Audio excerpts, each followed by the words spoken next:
Odrasla sam uz tvoj glas, među notama što su mirisale na Romaniju i one ceste koje vode kući, tamo gdje pjesma nikad ne stari.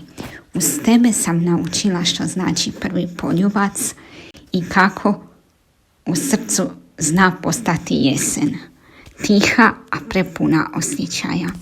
Tvoje riječi grijale su dušu i kad je život znao biti hladan kao miljacka.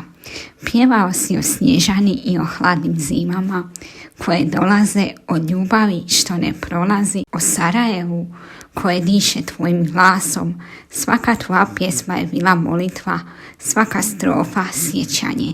I sad dok te ispraćamo, tvoje pjesme ne prestaju.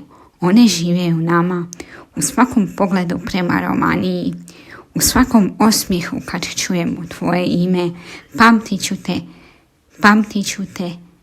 Pamtit ću te cijelog života, Halide, jer legende ne odlaze, one samo nastave pjevati u našim srcima.